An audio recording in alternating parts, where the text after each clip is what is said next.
2021년 1월 8일 캘리포니아 샌디에이고 인근의 조용하고 평화로운 주택가 추라비스타입니다. 아무리 따뜻한 남부 캘리포니아라고 해도 1월의 이른 아침엔 제법 쌀쌀하고 으스스한 공기가 감돌았어요. 아직 해가 뜨기 전인 새벽 5시 58분, 무거운 정적을 깨고 자동차 엔진 소리가 들려왔습니다. 검은색 렉서스 한 대가 마야 밀레테 부부의 집 앞 차고로 서서히 진입하고 있었어요. 근데 주차를 하는 방식이 어딘가 좀 기묘했습니다. 운전대를 잡은 남편 레리 밀레테는 차를 똑바로 대지 않았어요. 마치 누군가의 시선을 피하려는 것처럼 차를 후진으로 슬금슬금 밀어넣고 있었죠. 그냥 평범하게 후진을 한 게 아닙니다. 이웃집 보안 카메라의 각도를 정확히 계산한 것 같았어요. 차량의 트렁크가 있는 뒷부분을 집 안쪽 차고문에 닿을 만큼 아주 바짝 붙여서 세우는 거예요. 일부러 카메라가 닿지 않는 완벽한 사각지대를 노린 거죠. 이렇게 주차를 해두면 누군가 밖에서 보더라도 또 카메라가 돌아가고 있더라도 트렁크 문이 열리고 닫히는 모습은 절대 볼 수가 없었습니다. 그 안으로 무엇을 싣고 무엇을 내리는지 전혀 알 수 없게 말이죠. 차에서 내린 레리는 1월의 차가운 새벽 공기 속에서 잠시 차 주변을 서성입니다. 뭔가 서두르는 듯 하면서도 주변에 보는 눈이 없는지 철저하게 살피는 그 움직임. 아침 일찍 출근을 준비하는 평범한 가장의 모습과는 너무나도 거리가 멀었어요. 시간이 흘러서 날이 밝아오면서 마야의 가족들은 피가 마르기 시작했죠. 전날부터 마야의 전화기는 아예 꺼져 있었고요. 친구나 가족, 그 누구와도 연락이 닿지 않았거든요. 불안감이 극에 달한 마야의 부모님과 언니 마리 크리스는 참다 못해 직접 마야의 집으로 찾아갑니다. 현관문을 열어준 건 남편 레리였어요. 아내가 갑자기 연락이 두절돼서 온 가족이 사색이 돼서 달려왔잖아요. 보통의 남편이라면 같이 걱정을 하면서 당황하는 게 정상일 겁니다. 근데 남편의 태도가 놀라울 정도로 차갑더라고요. 그는 굳게 닫힌 침실문을 가리키면서 아주 건조한 목소리로 통보하듯이 말했어요. 마야는 어제부터 자기 방에 들어가서 문을 잠그고 안 나오고 있어요. 가족들은 속이 타들어갔습니다. 당장 저 문을 열어보라고. 마야가 저 안에서 무사히 있는지 내 눈으로 직접 확인해야겠다고 다그쳤죠. 하지만 레리는 곤란해하는 기색조차 없이 가족들의 요구를 단호하게 거절했습니다. 가족들은 굳게 닫힌 방문을 미친 듯이 두드렸어요. 마야, 안에 있어? 내 말 들려? 방문 너머로는 그 어떤 인기척도 아주 작은 숨소리조차 들려오지 않았습니다. 새 아이의 엄마인 마야가 평소 아이들을 세상에서 가장 끔찍하게 아꼈던 그녀가 하루 종일 밥도 먹지 않고 방에 틀어박혀서 아이들 얼굴조차 보지 않는다. 가족들로서는 도저히 납득할 수 없는 일이었죠. 가족들은 직감적으로 알 수 있었어요. 아, 뭔가 단단히 잘못됐구나 하고요. 결국 뜬 눈으로 밤을 새운 언니는 다음날 아침 다시 동생의 집을 찾았습니다. 이번엔 물러서지 않고 기어코 그 방문을 강제로 열고 들어갔죠. 하지만 가족들이 마주한 건 처참할 정도로 텅 비어있는 방이었어요. 마야의 지갑, 휴대폰, 차키 같은 중요한 소지품들은 집 안에 그대로 남아있었고요. 당장이라도 돌아와서 쉴 것처럼 방 안의 모든 것이 그대로였지만 오직 마야 단 한 사람만 그곳에 없었습니다. 그제야 언니는 떨리는 손으로 비스타 경찰서에 전화를 걸어서 실종 신고를 접수하게 돼요. 남편은 아내가 방 안에서 쉬고 있다고 가족들의 눈을 속였어요. 하지만 그 시각 집 앞 차고의 검은색 렉서스는 이미 사각지대 속에서 누군가의 흔적을 싣고 어딘가를 다녀온 뒤였죠. 새벽 공기를 가르고 나타났던 그 차가 머물던 곳은 과연 어디였을까요?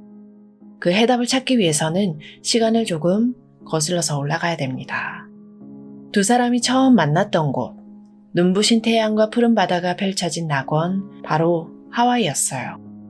마야는 필리핀에서 태어나서 하와이 호놀룰루에서 자랐습니다. 아주 밝고 에너지가 넘치는 주변을 환하게 만드는 사람이었죠. 고등학교 시절 마야는 운명처럼 한 남학생을 만났습니다. 바로 레리 밀레테였어요. 하와이의 따뜻한 풍경 속에서 두 사람의 풋풋한 첫사랑이 시작이 된 거예요. 하지만 이 아름다운 이야기 뒤에는 레리가 애써 숨기고 있던 아주 어두운 과거가 하나 있었어요. 사실 레리의 고향은 하와이가 아니라 샌디에이고였습니다. 근데 1997년 레리가 미성년자이던 시절에 샌디에이고에서 갱단과 관련된 폭행 사건에 연루돼서 체포된 전력이 있었던 거예요. 가족들은 그 불미러운 사건 직후에 도망치듯이 샌디에이고를 떠나서 하와이로 이주를 해야만 했죠. 낙원 같은 풍경 속에 묻혀 있었지만 레리의 내면 깊은 곳에는 언제 터질지 모르는 폭력성이 이미 자리 잡고 있었던 거예요. 어쨌든 두 사람은 사랑에 빠졌고 결국 결혼에 골인했죠. 레리는 미국 해군에 입대해서 5년 동안 복무를 했고 이후 두 사람은 다시 레리의 고향인 샌디에이고로 돌아와서 정착을 했습니다. 그곳에서 눈에 넣어도 아프지 않을 3명의 예쁜 아이도 낳았고요. 특히 마야의 삶은 샌디에이고에서 아주 찬란하게 꽃을 피우고 있었어요. 그녀는 미 해군 소속 정보기관에서 계약을 총괄하는 아주 핵심적인 군무원으로 일하고 있었습니다. 군 정보기관의 계약 전문가라니 보안도 엄청 철저하고 책임감도 막중한 자리입니다. 직장에서는 그렇게 철두철미하고 유능했던 마야였어요. 근데 참 아이러니하고도 비참하게도요. 밖에서는 그렇게 엘리트였던 그녀가 정작 집으로 돌아오면 남편의 통제에 벌벌 떨면서 한없이 무기력해져야만 했습니다. 2020년 말 무렵부터 완벽해 보였던 이 5인 가족의 일상에 조금씩 금이 가기 시작했어요. 가장 큰 이유는 레리의 끝없는 의심이었습니다. 레리는 아내인 마야가 바람을 피운다고 끊임없이 의심했죠. 그 의심은 곧 숨막히는 통제와 편집증으로 이어졌습니다. 자신보다 훨씬 유능하고 사회적으로 성공한 아내를 견디지 못한 걸까요? 레리는 마야의 일거수일투족을 감시했어요. 자신의 통제를 조금이라도 벗어나려고 하면 여지없이 불같이 분노를 터뜨렸고요. 밝고 당당했던 마야의 숨통을 아주 집요하게 조여오고 있었습니다.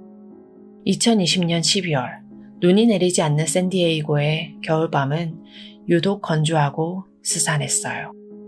그 차가운 지방 공기 속에서 견디다 못한 마야는 아주 중대한 결심을 내립니다. 아이들을 위해서라도 이 지옥 같은 관계를 끝내고 이혼을 준비하기로 마음먹은 거죠. 마야의 오랜 친구들은 이미 그녀가 얼마나 깊은 공포에 떨고 있었는지 알고 있었어요.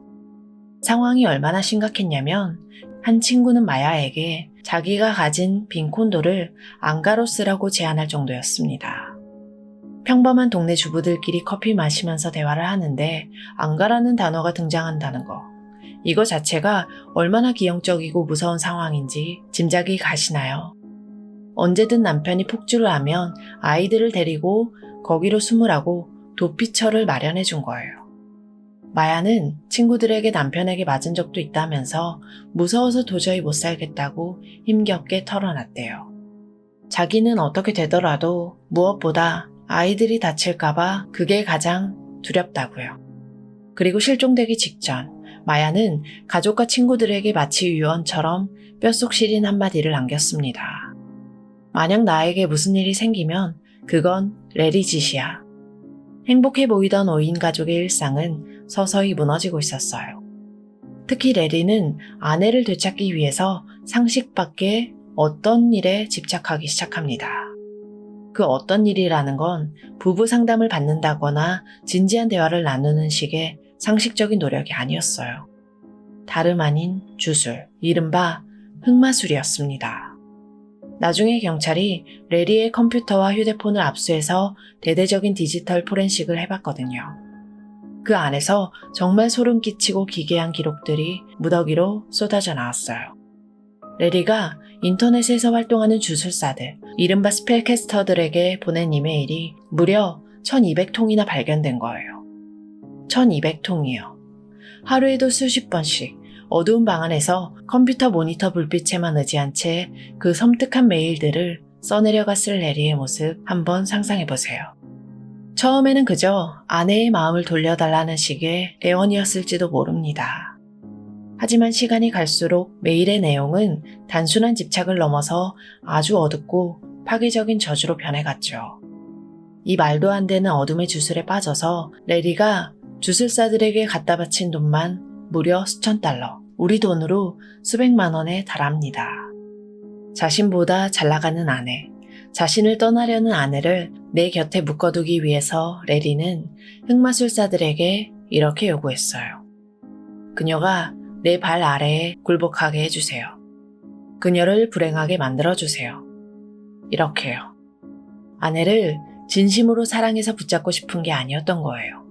아내를 철저하게 망가뜨리고 불행하게 만들어서라도 기어코 내 소유물로 삼겠다는 정말 지독하고 병적인 통제욕이었던 거죠. 심지어 마야가 바람을 피운다고 혼자 의심했던 그 남성에게도 끔찍한 저주를 내려달라고 집요하게 부탁하기도 했습니다. 근데 더 무서운 건 이 주문이 마음대로 통하지 않자 레리의 광기가 점점 더 현실적이고 끔찍한 방향으로 옮겨갔다는 거예요. 경찰이 확보한 컴퓨터 검색 기록을 보면 마야 실종 직전 레리는 아내 몰래 수면제 먹이는 법을 검색하기 시작합니다. 심지어 사람의 뼈가 부패하는데 얼마나 걸리는지 같은 정말 등골이 서늘해지는 내용들을 찾아봤더라고요. 주술에 매달리던 남편이 결국 현실적인 살인 계획을 세우고 있었던 거예요. 근데 남편이 방구석에서 이런 끔찍한 계획을 세우고 있던 바로 그 시각, 마야는 완전히 다른 곳을 바라보고 있었어요. 두 사람의 운명이 영원히 갈라진 2021년 1월 7일, 마야가 마지막으로 목격된 그날의 일입니다. 마야는 그날 오후 마침내 굳은 결단을 내리고 전화기를 들었어요. 그녀가 전화를 건 곳은 바로 이혼 변호사의 사무실이었죠. 주술 같은 헛소리가 아니라 법의 테두리 안에서 아주 현실적인 탈출구를 찾으려고 했던 거예요. 아마 이혼 변호사와 통화를 마친 그날 오후, 마야의 마음속엔 아주 오랜만에 작은 희망이 피어오르지 않았을까요? 이제 곧 이 숨막히는 집에서 벗어나서 새 아이들과 함께 안전하고 평화로운 삶을 살 수 있을 거라는 그런 희망 말이죠. 하지만 비극적이게도 마야가 자유를 향해 용기 있는 첫걸음을 내디뎠던 그날은 그녀가 살아서 목격된 마지막 날이 되고 말았습니다. 어둠의 주문에 매달리던 남편. 하지만 그 어떤 저주와 주문도 마야의 이혼 결심을 꺾지 못한다는 걸 깨닫자 그는 결국 가장 현실적이고도 잔혹한 방법을 선택합니다. 2021년 1월 7일 저녁, 마야가 가족의 집안에서 마지막으로 목격된 건 대략 오후 5시 무렵이었어요. 겨울이었기 때문에 해는 이미 짧아져 있었고 샌디에이고의 주택가에는 금세 어둠이 내려앉았죠. 평화로운 추라비스타의 저녁, 겉보기에는 그저 고요한 이웃집의 풍경이었을 겁니다. 하지만 그 집안에서는 아주 끔찍한 폭풍이 몰아치고 있었던 거예요. 저녁 8시 30분경, 그 조용하던 동네의 밤 공기를 찢는 듯한 아주 소름 끼치는 소리가 울려 퍼졌어요. 밀레테 부부의 집 근처에 살던 한 이웃의 집 앞 보안 카메라, 이른바 벨카메라의 오디오에 정체불명의 굉음이 녹음됐습니다. 쾅쾅쾅. 세어보면 정확히 8번이었어요. 연달아서 울려 퍼진 8번의 커다란 뱅소리였죠. 나중에 경찰이 이 오디오 기록을 대중에 공개했는데요. 당시 현지 전문가들 사이에서도 이 소리의 정체를 두고 엄청난 논란이 일었습니다. 이게 총소리인지 아니면 둔탁한 뭔가가 벽이나 바닥에 강하게 부딪히는 충돌음인지 의견이 분분했어요. 경찰은 제보를 해준 이웃의 사생활 보호를 위해서 영상 자체를 공개하진 않았지만 그 차가운 밤 공기를 가르고 8번이나 연달아 터져 나온 파열음은 정말이지 아주 날카롭고 폭력적으로 들렸습니다. 그리고 정말 기가 막히게도 바로 그 8번의 소음이 끝난 직후부터 마야의 세상은 완전히 멈춰버려요. 누구보다 핸드폰을 자주 확인하고 친구들과 연락을 주고받던 그녀였잖아요.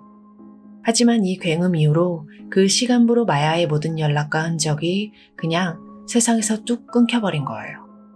근데 그날 밤 경찰과 가족들을 더 경악하게 만든 건 따로 있었습니다. 8번의 굉음이 울리고 약 1시간 반 정도가 지난 밤 10시경이었어요. 이웃집 카메라의 마이크에 이번에는 전혀 다른 종류의 소리가 잡히기 시작합니다. 바로 밀레테 부부의 세 아이들이 밖에서 떠들고 노는 소리였죠. 겨울밤 10시면 집 안에서 따뜻하게 자거나 쉴 시간이지 뒷마당에 나갈 일이 없었어요. 기온이 뚝 떨어져서 어른들도 밖에 나가기 꺼려지는 1월 초의 밤 10시라고요. 게다가 아이들은 당시 겨우 4살부터 9살, 아주 어린 꼬마들이었습니다. 근데 그 캄캄하고 추운 뒷마당에 어린 새 아이들이 나와서 자기들끼리 놀고 있었던 거예요. 이게 대체 무슨 의미일까요? 아이들이 자기들끼리 갑자기 밤 10시에 뒷마당으로 나가서 놀았을 리가 없습니다. 부모가 강제로 밖으로 내보내지 않는 이상 일어날 수 없는 일이죠. 누군가 아이들을 집 밖으로 추운 뒷마당으로 쫓아내듯 내보냈다는 뜻이 됩니다. 그렇다면 남편 레리는 왜 그 늦은 밤에 굳이 어린아이들을 밖으로 내보내야만 했을까요? 아이들이 절대로 봐서는 안 되는 뭔가가 집 안에서 벌어지고 있었던 건 아닐까요? 어쩌면 바닥에 튄 피를 급하게 닦아내거나 뭔가 거대한 것을 숨겨야 할 치명적인 시간이 필요했던 건 아닐까요? 추운 뒷마당에서 울려 퍼지던 아이들의 천진난만한 목소리. 그 소리와 집안에서 벌어지고 있었을 잔혹한 현실이 교차되는 이 밤 10시의 오디오 기록은 정말이지 사건 전체를 통틀어서 가장 기괴하고 슬픈 증거 중 하나로 남아 있습니다. 그리고 다음날 아침, 레리의 렉서스는 사막으로 향하죠. 실종 신고가 접수되고 경찰의 본격적인 수사가 시작되자 레리는 1월 8일 하루 동안의 행적을 이리저리 둘러대기 시작했어요. 처음에는 4살짜리 막내 아들을 태우고 솔라나 비치 쪽에 다녀왔다고 변명했습니다. 솔라나 비치는 바다가 있는 샌디에이고의 서쪽 해안가예요. 하지만 그의 진짜 목적지는 따로 있었던 것 같아요. 실종 이틀 뒤인 1월 9일, 레리는 동네 이웃에게 아주 이상한 부탁 하나를 합니다. 이웃에게 자기 차를 아주 구석구석 세차를 해달라고 이른바 디테일링을 맡기면서 이렇게 말을 한 거예요.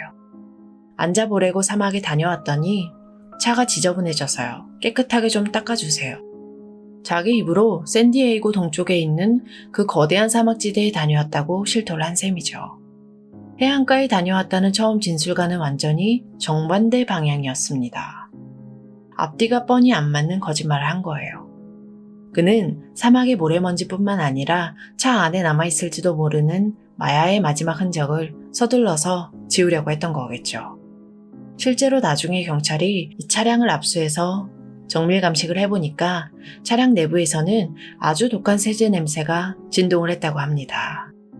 마치 누군가 화학약품을 들이부어서 핏자국 같은 걸 미친 듯이 닦아낸 것처럼요. 레리의 입에서 사막이라는 단어가 나오자마자 마야의 가족과 샌디에이고 시민들은 곧바로 행동에 나섰습니다. 마야가 평소 가장 좋아했던 색깔이 초록색이었습니다. 수백 명의 자원봉사자들이 초록색 티셔츠를 입고 차량에 초록색 리본을 달고 모여들기 시작했어요. 이른바 팀 마야가 결성된 겁니다. 이들이 수색을 위해서 향했던 안자보레고 사막은요, 서울 면적의 몇 배를 달하는 정말 끝이 안 보이는 광활하고 거친 사막이에요. 그 어마어마하게 넓고 황량한 땅을 발이 푹푹 빠지는 모래 언덕을 수백 명의 자원봉사자들이 매주 주말마다 샅샅이 뒤지고 다녔어요. 그 막막한 사막 한가운데서 바늘 찾기를 시작한 거죠. 그 험난한 수색 과정에서 가족들은 정말 천국과 지옥을 몇 번이나 오갔는지 모릅니다. 한 번은 오렌지 카운티 쪽에서 정체불명의 백골 시신이 발견됐다는 긴급 뉴스가 뜬 거예요. 그 소식을 들은 가족들의 심정은 어땠겠어요. 드디어 마야를 찾았다는 생각에 억장이 무너져 내리면서도 한편으로는 제발 마야가 아니기를 바라는 그 미치도록 괴로운 심정인 거죠. 하지만 감식 결과 처음엔 남자의 유골이라고 하더니 나중에는 결국 동물의 뼈로 밝혀집니다. 이런 식이었어요. 어딘가에서 뼈가 발견될 때마다 온 가족의 가슴이 철렁 내려앉았다가 결국 마야가 아니라는 소식에 다리에 힘이 풀려서 털썩 주저앉고 마는 거예요. 가족들은 이 피가 마르는 희망 고문을 끝도 없이 겪어야만 했죠. 수색에 진전이 없자 경찰도 가만히 있진 않았습니다. 이 사건의 진실을 밝히기 위해서 수사관들이 얼마나 끈질기게 매달렸냐면 레리의 집과 그의 주변을 샅샅이 뒤지면서 집행한 압수수색 영장만 무려 67건이었어요. 그리고 가족과 지인, 이웃들을 상대로 무려 87번의 공식 인터뷰를 진행했죠. 수사가 진행될수록 모든 정황과 증거들이 오직 한 사람, 남편을 가리키고 있었습니다. 경찰은 수십 번의 압수수색으로 레리의 숨통을 조여갔어요. 하지만 가장 중요한 시신은 끝내 발견되지 않았죠. 시신 없는 살인사건, 과연 재판은 가능할까요? 네, 가능하더라고요. 샌디에이고의 검찰과 경찰은 시신 없이도 레리를 법의 심판대에 세울 수 있다고 판단했습니다. 그리고 2021년 10월 19일, 마야가 실종된 지 9개월여 만에 수사관들은 마침내 레리 밀레테의 양손에 수갑을 채웠죠. 그를 아내 마야 밀레테의 살인 혐의로 기소한 거예요. 사실 레리가 체포되기 전부터 이미 그의 집안 상태는 정상이라고 볼 수가 없었어요. 체포되기 몇 달 전인 5월에 경찰이 총기 폭력 금지 명령을 내리고 집에 있던 레리의 총기류를 싹 다 압수해간 일이 있었거든요. 왜 그런 명령이 내려졌을까요? 나중에 법정에 아주 충격적인 사진 한 장이 공개가 되는데요. 당시 겨우 4살이었던 막내 아들이 거실 테이블 위에 서 있는데 그 아이 주변으로 레리의 위험한 총기들이 쫙 널려 있는 사진이었어요. 게다가 아이들이 아빠의 총기 보관한 비밀번호까지 다 알고 있었다고 하더라고요. 언제 총기 사고가 터져도 이상하지 않을 아이들에게 너무나도 위태롭고 무서운 환경이었던 거죠. 마침내 레리가 감옥에 갇히면서 사람들은 이제 아이들이 그 끔찍한 통제와 위험에서 벗어날 수 있을 거라고 안도했습니다. 법원에서도 아이들이 받을 정신적인 충격을 우려해서 레리에게 아이들과의 접촉을 일절 금지하는 적금 금지 명령을 내렸습니다. 근데 레리의 집착은 철창 안에서도 멈추지 않았어요. 감옥에서 부모님에게 전화를 걸고 부모님이 다시 아이들을 바꿔주는 수법으로 몰래 통화를 이어간 거예요. 그렇게 걸려온 전화가 무려 100번이 넘었고요. 총 9시간이 넘도록 아이들과 통화를 했습니다. 근데 그 긴 통화 내용이 정말 기가 막혀요. 감옥에 갇힌 아빠가 그 어린아이들에게 시킨 일이 뭘까요? 아빠 재판에 대해서 쓴 신문기사들 좀 읽어줄래? 자기 아내를 죽인 혐의로 수감된 아빠가 엄마가 사라져서 매일 밤 울고 있을 아이들에게 자기 살인사건이 실린 신문기사를 읽어달라고 시킨 거예요. 이게 과연 온전한 정신을 가진 아빠의 모습일까요? 아이들 마음에 얼마나 깊고 잔인한 상처를 헤집어 놓는 짓인가요? 이 사실을 알게 된 판사도 경악을 금치 못했죠. 결국 레리는 변호사 외에는 그 누구와도 전화를 할 수 없도록 전화할 수 있는 권리를 아예 박탈당했습니다. 레리가 체포된 그날부터 남겨진 세 아이들을 둘러싸고 친가와 외가 사이에는 아주 피말리는 양육권 싸움이 시작이 됐어요. 처음에는 판사가 친할아버지와 친할머니, 그러니까 레리의 부모님에게 임시보호권을 맡겼습니다. 다른 대단한 이유가 있어서가 아니라 단순히 아이들이 원래 다니던 추라비스타의 학교를 계속 다니게 해주려는 조치였어요. 하지만 한번 생각해보세요. 아빠는 엄마를 죽인 살인범으로 기소되었고 할아버지 할머니는 그런 아빠의 범행을 감싸고 있는 상황이잖아요. 단지 학교 문제 때문에 아이들이 그 집에 계속 남겨져야 한다는 건 남은 가족들에게 너무나도 가혹하고 끔찍한 일이었습니다. 그래서 마야의 가족들, 특히 언니 마리크리스는 절대 포기하지 않았어요. 마야가 생전에 가장 두려워했던 게 바로 아이들의 안전이었잖아요. 언니는 동생의 마지막 소원을 지켜주기 위해서 또 조카들을 레리의 그림자에서 완전히 벗어나게 해주기 위해서 끈질기게 법정 싸움을 이어갔어요. 마리크리스는 임시 면접 교섭권이 주어졌을 때도 아이들을 잠시라도 더 보기 위해 주말마다 리버사이드 카운티까지 그 먼 길을 직접 운전해서 오가는 고단한 과정을 묵묵히 견뎌냈습니다. 가족이 찢어지고 부모가 한순간에 사라진 충격에 어린 막내는 결국 심리치료까지 받아야만 했어요. 그렇게 길고 고통스러운 시간 끝에 마침내 2024년 8월 법원은 이모 마리 크리스에게 손을 들어줬습니다. 엄마가 사라진 지 무려 3년 반 만에 아이들은 드디어 이모의 따뜻한 품으로 돌아가 평범하고 안전한 일상을 되찾을 수 있게 된 거죠. 아이들은 사랑하는 엄마를 잃었고 아빠는 살인범으로 기소가 됐죠. 하지만 비극은 여기에서 끝난 게 아니었어요. 마야를 위한 진짜 정의, 그 재판은 무려 5년이나 미뤄지게 됩니다. 대체 왜 이렇게 오랜 시간이 걸렸던 걸까요? 단순히 수사 기록이 너무 방대해서만은 아니었어요. 유족들과 언론은 남편 측이 아주 교묘하게 재판 지연 전술을 쓰고 있다고 강하게 의심했거든요. 레리 측의 그 지독한 시간 끌기는 2022년 6월부터 본격적으로 시작됐습니다. 레리의 변호사가 법정에 대고 이렇게 주장을 한 거예요. 레리는 현재 정상적으로 재판을 받을 수 있는 정신 상태가 아닙니다. 자기 아내를 살해한 혐의를 받고 있으면서 이제 와서 자기가 정신적으로 문제가 있다고 핑계를 댄 거예요.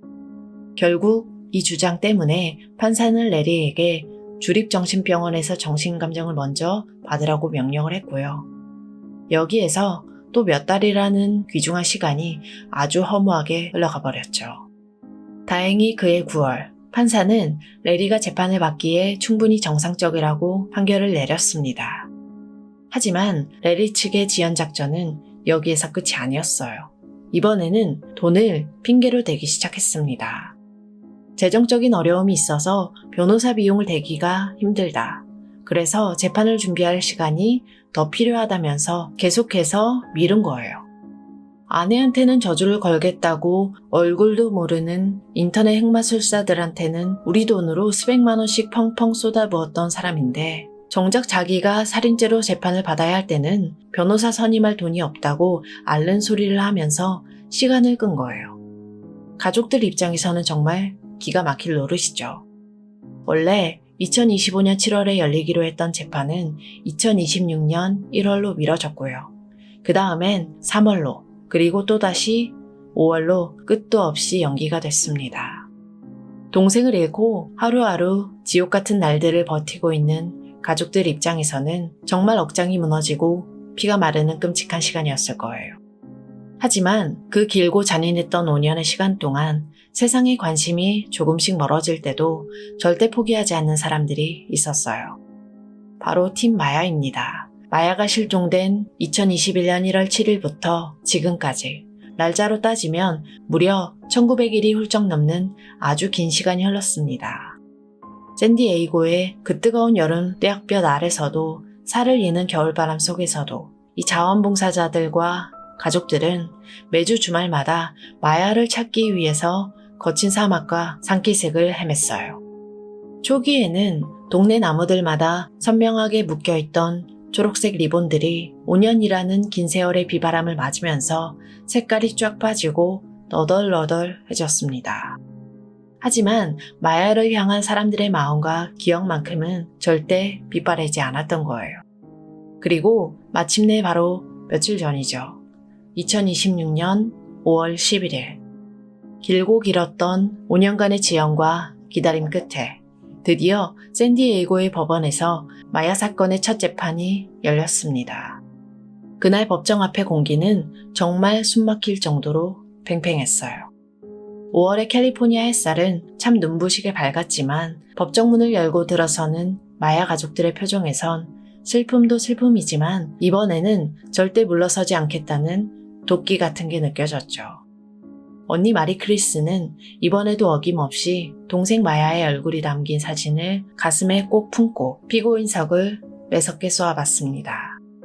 반면 수의를 입고 법정에 나타난 레리의 모습은 어땠을까요?